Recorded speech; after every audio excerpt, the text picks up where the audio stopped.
Hi, I'm Katie, and I would like to explain to you how to analyze a general conversation. So let's go ahead and get started. So good to see you, Jack. Yeah, you too, man. I heard you were planning on moving to San Diego. The structure of a conversation when interacting with others is based on the basic pattern of I speak, you speak, I speak, you speak. One person speaks and another listens. The metaphor of the workings of a market economy can be used to describe the structure of a conversation. The floor describes the right to speak. Having control of the right to speak and holding the floor is called turn. When control is not fixed in advance, anyone can try to get control. This is called turn-taking, and it depends on a local management system that consists of a set of conventions.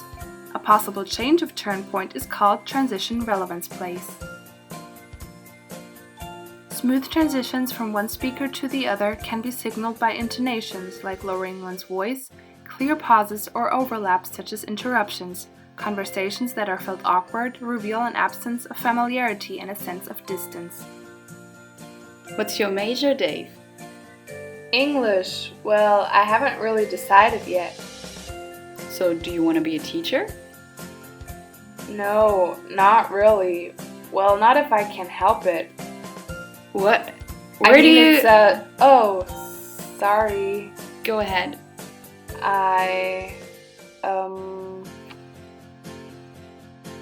Silences are not attributable to either speaker when both have completed a turn. If one speaker actually turns over the floor to another and the other does not speak, then the silence is attributable to the second speaker and more is being communicated than is said. Dave, I'm going to the store. Dave? Dave, is something wrong? What? What's wrong? Never mind. Silence is not as problematic as an overlap. Overlaps typically occur when both speakers attempt to initiate talk. In accordance with a local management system, one speaker will stop to allow the other to have the floor. There are 3 different types of overlaps.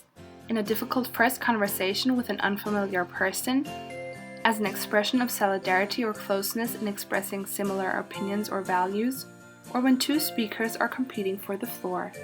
Types of floor-holding devices are, for example, avoiding open pauses at the end of a syntactic unit by filling each pause with or I wasn't talking about his first book. That was really just like a start, and so it doesn't count really. Another device is using certain expressions to indicate there is a larger structure to your turn. Didn't you know about Lisa? Oh, it was when she left college. There are 3 points I'd like to make. Speakers expect their conversational partners to indicate that they are listening through head nods, smiles, and other facial expressions and gestures. The most common vocal indications are called back-channel signals.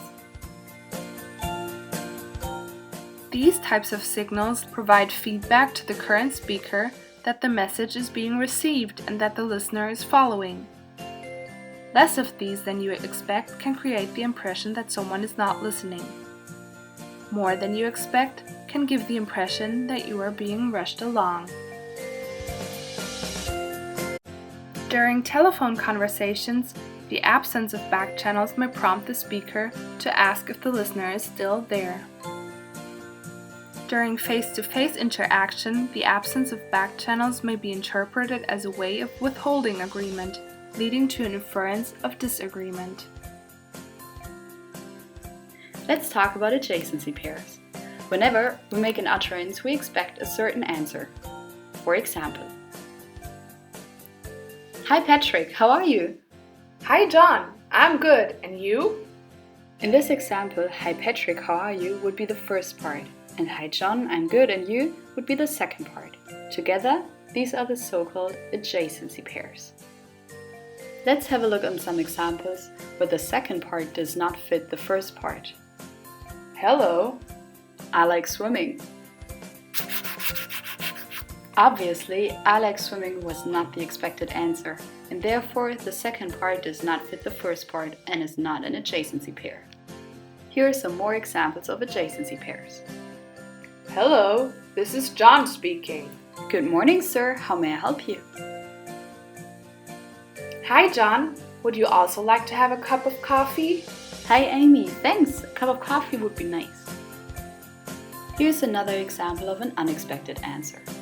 Hi, John. Would you also like to have a cup of coffee? What a lovely day, don't you think?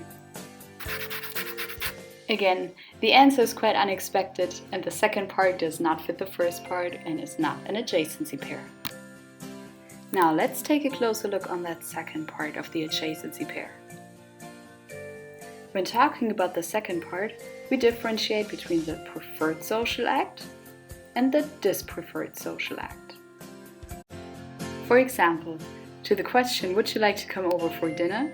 The expected answer would be yes, that sounds great, and therefore is the preferred social act. Whereas a refusal like, no, I'm too tired, would be an unexpected answer and therefore a dispreferred social act. Now let's take a closer look on a very special case of a dispreferred social act. Would you like to come over for dinner? It is natural for us to avoid a dispreferred social act. In this case, he's trying to avoid a direct refusal of the invitation.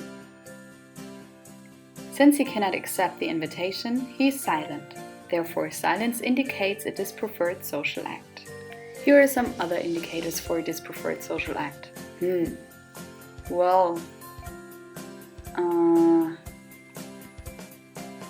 Generally, we use more language for a dispreferred social act and less language for a preferred social act. I hope this video helped you to get a little bit more insight into general conversation and preference structure. See you around!